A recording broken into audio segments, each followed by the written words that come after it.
Hello AP Calculus and welcome to the section 3.5 Derivatives of Trig Functions lesson.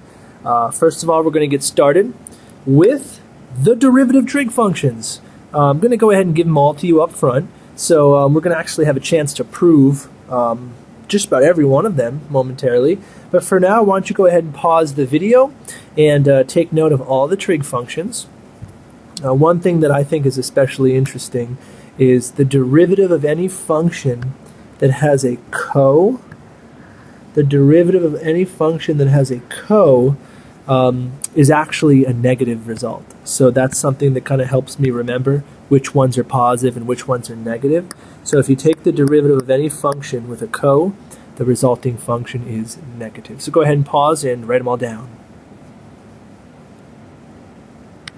One other thing that comes up, I just wanted to make sure I mentioned it, is in this section they talk about the jerk. It's the derivative of acceleration or the third derivative of position. So sometimes that does pop up and they do define it in this section. The first thing I'd like to do is have you guys open up that practice worksheet. It's the link below the video in the Google Doc. And I'd like to take a look at problem number 1. So why don't we start to prove some of these derivatives here. And let's start off with question number 1. So question number 1 isn't a proof of any derivative, but we're going to need to use this piece of information in one of the proofs. So the first thing I'd like to do is find the limit as h approaches 0 of cosine h minus 1 all divide h. And of course we're going to be using the limit as h approaches 0 here. So it says to use the conjugate trick. And what that means is to multiply by the conjugate of the numerator. So it's going to be cosine h minus 1 all over h. And we're going to multiply this thing by cosine h plus 1, cosine h plus 1. Okay, let's see if this thing simplifies algebraically. So this is going to be the limit as h approaches 0. Don't forget your notation. Then the numerator is the difference of two squares. So it's going to be cosine squared h. It's going to be minus 1. All divided by h times cosine h plus 1. Okay? And now one piece of information we are going to have to use is the numerator. Cosine squared minus 1 should look a little familiar to you. We are, of course, talking about the trig identity that sine squared plus cosine squared is equal to 1. So if I wanted to know what cosine of h minus 1 is equal to, it's equal to cosine squared h minus 1 is equal to negative sine squared h.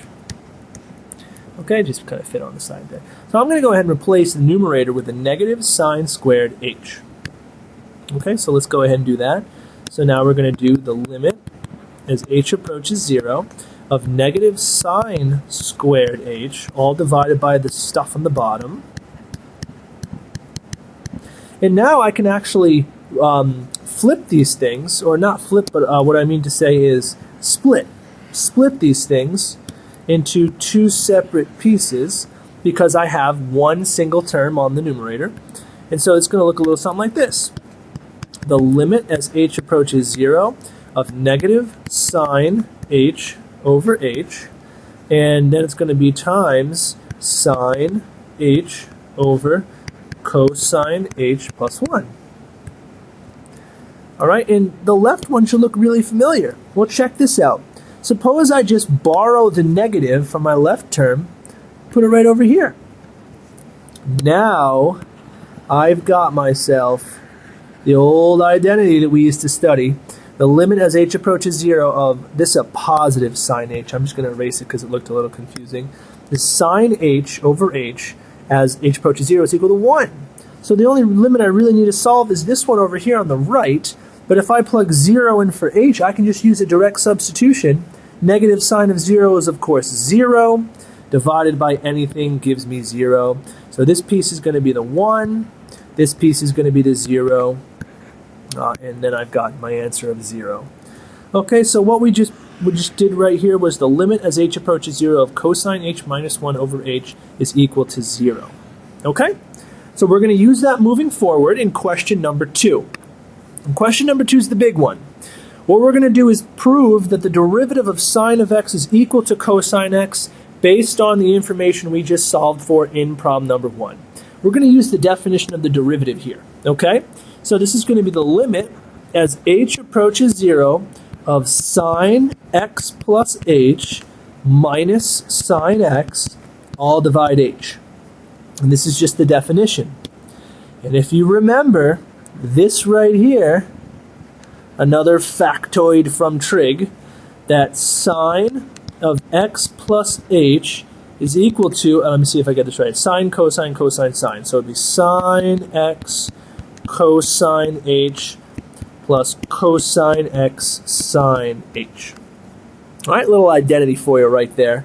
And we're going to go ahead and use that piece of information and plug it right in. So it's the limit as h approaches 0 of sine x cosine h plus cosine x sine h minus sine x from this piece up top still, all divide h. And then we need to be clever about how we want to split this thing up here. So I'm thinking, why don't we group the, why don't we group the sine? We could factor out a sine from the first two terms. We could see what's going on there. So let's try this. Let's do the limit as h approaches 0 of sine x cosine h minus 1 over h. So that's factoring out a sine right there. So, and then we'd have plus cosine x sine h. This is the term I didn't use here. So I grouped together this guy with this guy and these two guys kind of down here, and I factored out a sine. And then this is actually going to be quite useful, because if I take a look at what I have here, I've got the left term, the limit as h approaches 0 of the sine x cosine h minus 1 over h, but this piece of information we just proved in the last problem is 0. We just proved that together. So the limit as h approaches 0 of cosine h minus 1 over h is equal to 0. I've got a sine function in there. That whole thing is 0. 0 times anything, regardless of what the limit's approaching, is equal to 0. So, where's my pen here? There's my pen. 0. And then I've got this guy over here. Well, let's examine. This is cosine x sine h over h. And I'm going to take the limit as h approaches 0, but I know this. This is 1, right? That's our old theorem, our old buddy. The limit as h approaches 0 of sine h over h is 1 is cosine x times 1, or cosine x. And of course, 0 plus cosine is equal to cosine.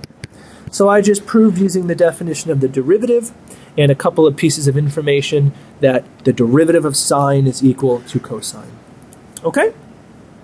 So if the derivative of sine is equal to cosine, and we assume that to be true, we now can do all sorts of stuff and prove basically any of the other trig functions quite easily. The worksheet goes through the rest of the trig functions. I'll just do one with you right now. So why don't we look at together the derivative of the tangent function, and let's see if we can prove that to be the secant function.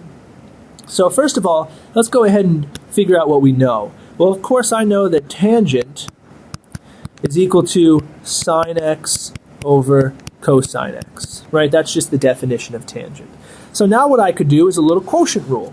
So if I use the quotient rule, I'm going to just go ahead and put my notation to be correct. Right now I've got the derivative of, I haven't differentiated yet. Now I'm going to differentiate here, and I've got bottom times derivative top, derivative of sine is cosine, minus the top times derivative bottom, derivative cosine is negative sine, all divide by the bottom squared. Okay? You guys know when you write a trig function squared, you usually put the square over in between the x so that you don't want to think it's like cosine of x squared. You know, you got to be careful. So we usually just put the square on the inside next to the cosine just so we don't get confused. Let's go ahead and do the math out here. So cosine times cosine is cosine square x. Negative sine times negative sine is plus sine square x divided by cosine square x. And of course, the numerator is my friendly old trig identity again. Cosine squared plus sine squared is equal to 1. So if I simplify, this is 1 over cosine squared. And of course, 1 over cosine squared can be simplified to a secant squared x. And that's what I was trying to prove. The derivative of the tangent is equal to secant squared x. And you can do a similar thing to most of the other trig functions. So go ahead and try those problems now, and we'll move on with a couple more problems to conclude the video when you're finished. Okay, now that you're finished with the practice worksheet, let's take a look at some practice AP problems. Starting with this one right here, the 50th derivative of a cosine x. So obviously, I do not want you to sit there and take 50 derivatives. There is a pattern with trig functions. Let's see if we can figure it out. So let's do the first derivative of the cosine. And of course, the first derivative of cosine is the negative sign. And then if we take a second derivative, the derivative of negative sign gives you a negative cosine. And the third derivative is the derivative of negative cosine. Now when you take the derivative of of a co-function, you got to tack on a negative. So that'd be the derivative of negative cosine is negative sine. So it'd be sine. And last but certainly not least, the fourth derivative, and you can already hopefully see the pattern, derivative sine is cosine. So there is repetition. You take 4 derivatives of the cosine function, and you're back at cosine. So the question is, what's the 50th derivative?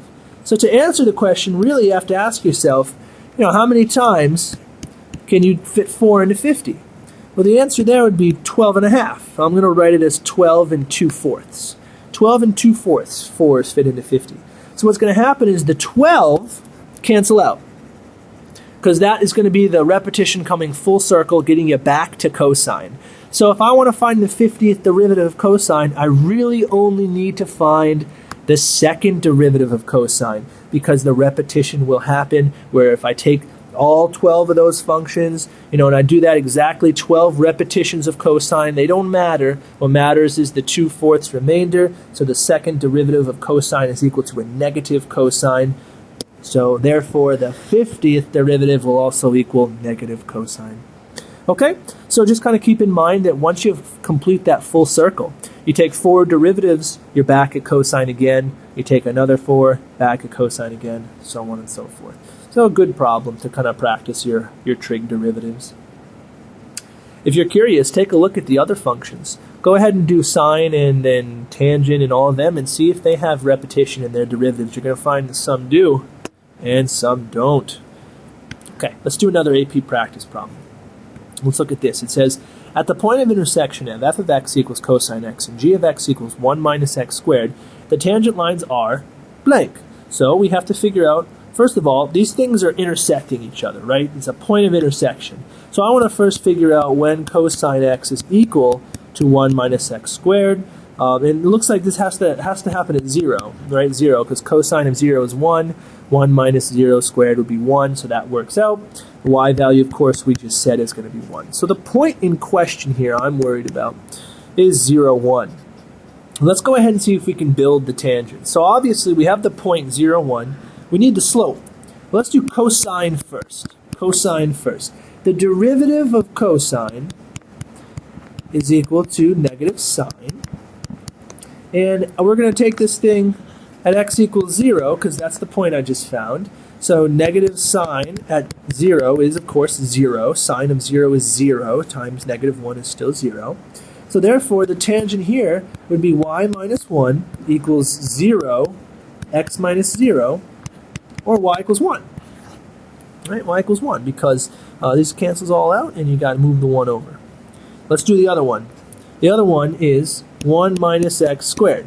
Well, this isn't too bad. Let's take the derivative of 1 minus x squared. Of course, that's negative 2x. And I want to take this thing at 0, because that's the point in question. 1 minus 2x is 0 is just, or negative 2x is 0 is just 0. It's just 0. So if I go ahead and build my tangent for this problem, it's going to be identical. It's going to be y minus 1 equals 0, x minus 0, or of course y equals 1. So the answer to the question is the tangent at this particular point is the same line for that.